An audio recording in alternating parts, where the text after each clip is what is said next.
Mental care is healthcare. This announcement by Andrew Horwath and her team, Horvath, I guess it's pronounced, and her team holds the power to save so many lives. This is coming from the individual. I'm not a bot troll or whatever they call them, like what do they call the bots who live off someone else's Twitter feed? I do have to call out the idiotic hypocrisy when I see it. This is Jagmeet Singh, who now formed a holy alliance of evil with Justin Trudeau, who have been locking people down, and we're now seeing the outcome of the harms of the lockdowns, specifically on the young.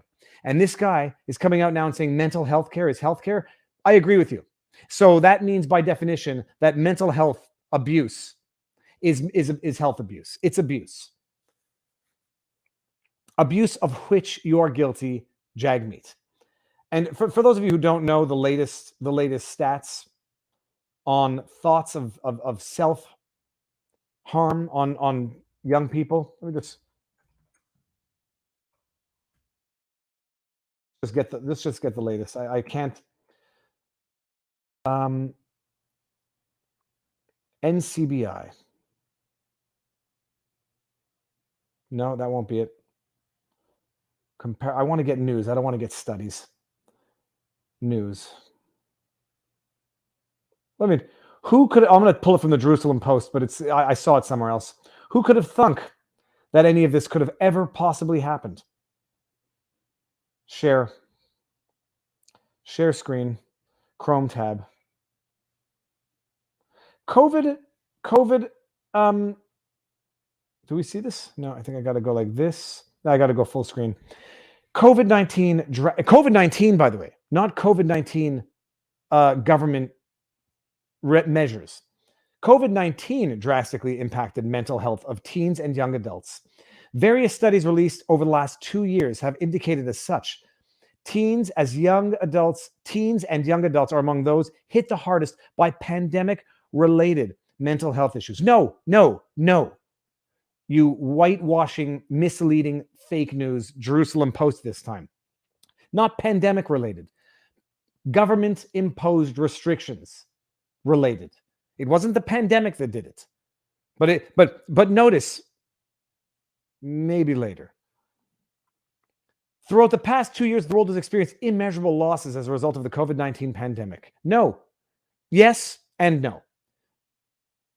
But what we're talking about here, I'm going to venture out and say it's probably not related to the Rona itself, but what the government did to the young, the healthy, those who were statistically not at risk, and it was known well long ago. To date, there have been 1 million recorded deaths, 500 million registered coronavirus cases overall. In addition to this, there is much that needs to be learned about the long-term impact of the virus. Yada, yada, yada.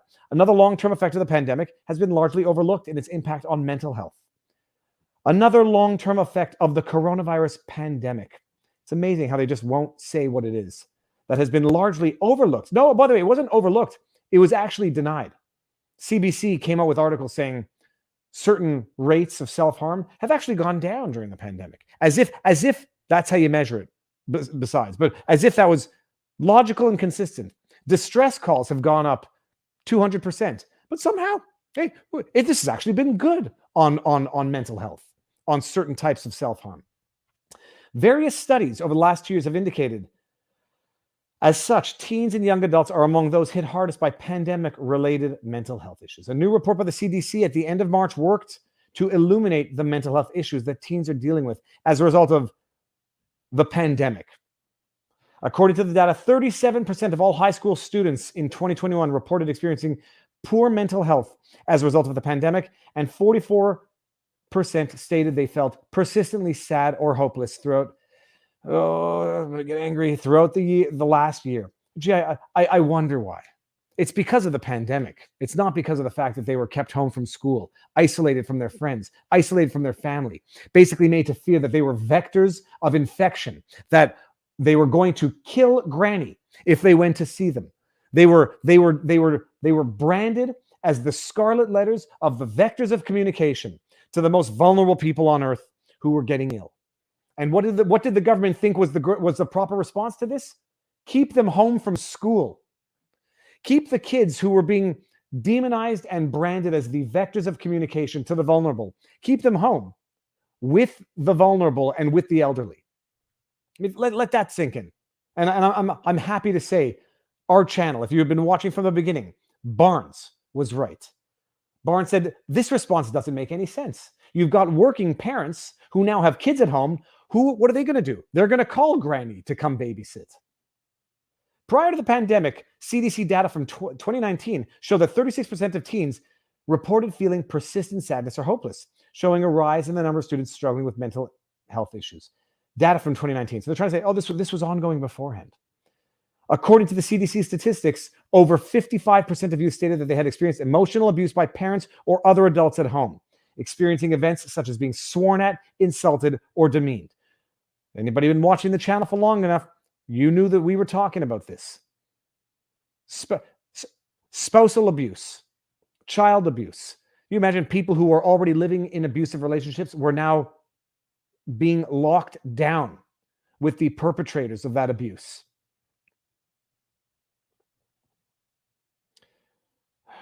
An additional 11% reported to have experienced physical abuse. Who could have seen that coming? Especially, what would exacerbate an already abusive individual? Put them out of work, lock them at home, take their job away. I mean, there's nothing that excuses physical abuse. There are things that are known to exacerbate already criminal abuse. Locking people in a home together, taking away their jobs. I mean, who could have seen this coming? But we were told that if you questioned any of this, you wanted granny to die. Over a quarter of high school students reported that a parent or an adult in the home had lost their job as a result of the pandemic. Poor mental health was reported at a greater level among LGBTQ plus youth, many of whom faced emotional abuse at the hands of parent or caregiver. Oh, but now these are the same groups that the government is purporting to want to help. Sure, we're sorry about what we've done to you. Empower us to fix the problem that we caused. What could have been done to prevent the decline in mental health? According to the CDC findings, teens who felt connected to their teachers and peers from school were less likely to have suffered from declining mental health. Who would have thought that community, a sense of inclusion, a sense of involvement, a sense of purpose, freedom, who would have thought that these things are contributive to mental wellness? Who would have thought about it? I mean, not me. Who would have thought that locking kids down could be problematic? Isolating kids who might already have mental issues. Who would have thought that taking people out of their community, demonizing them to their community, making them feel like threats by their own existence could have done damage? Who would have thought? Anybody watching this channel would have thought this, would have known this from the beginning. Well, the COVID-19 pandemic has created traumatic stressors that have the potential to further erode students' mental well-being. Our research shows that surrounding youth with the proper support can reverse these trends and help. Do it now. Remember, everybody, we talked about this. The government was shutting down AA meetings. The government was shutting down rehab sessions. The government was shutting down church, synagogue. That picture is bothering me. I'm going to close this up now. Oh yeah, no, trust us now. We're gonna solve the problem we created. Pat King bail hearing is about to resume, but the Zoom call was max capacity and the Justice of the Peace couldn't get on. So they shut it down for now. Well, isn't that convenient? Although the funny thing is, I read that Pat King himself didn't want it, was angry that people were live streaming it, which I'm sure he was. I can only imagine a few reasons why Pat King would not want it to be broadcast. Have I gone fishing lately? No. I did go for a dunk in the icy water yesterday, but no, the ice is not yet out. So it's in between being able to ice fish, which ice fishing on Lake Champlain is good, but not anywhere near as good as the spring fishing on Lake Champlain. So the ice is not yet out. Even when the ice goes out, the water needs to turn, so to speak. So before the fishing gets good. But this year, my goal is to go fishing and to catch a walleye, because I have caught only one walleye in my entire life. And it was by accident when I rented a dinghy on a road trip in Ontario. I forget where. Freedom is not just a beautiful thing. It's a necessary thing. There's a reason why animals in zoos, when they're in captivity, they engage, they revert to this repetitive behavior, walking in circles, constant nodding. If you've ever seen elephants do it, the more intelligent, and I say that without being a speciesist, the more intelligent the animal, the more you notice this behavior when their captivity is sufficiently restrained. I went to the Bronx Zoo. It was either the Brooklyn Zoo or the Bronx Zoo, where there was a zebra in an enclosure and the backdrop was like a crappy painting of the savannah, and that zebra was like just swaying its head. And it was depressing. But humans are no different. You lock people in houses, and you lock people in small apartments, and you take away their jobs, and then you think that you're doing them a favor by compensating them $2,000 a month, while simultaneously promoting online gambling. Check this out, people. This is going to be a meandering François Legault online gambling tweets. Let me see here.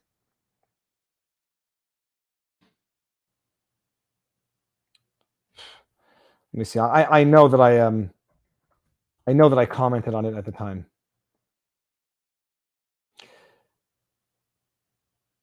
Oh, we got. Doesn't matter. While they're locking people in their homes, the Quebec government is promoting online gambling. While they're shutting people out of rehab, out of AA, out of Gambling Anonymous, they're promoting online gambling, and the premier of Quebec telling people to go have a drink. People need to de-stress. So freedom is not just beautiful; it's essential for humans. It's what we are. Freedom.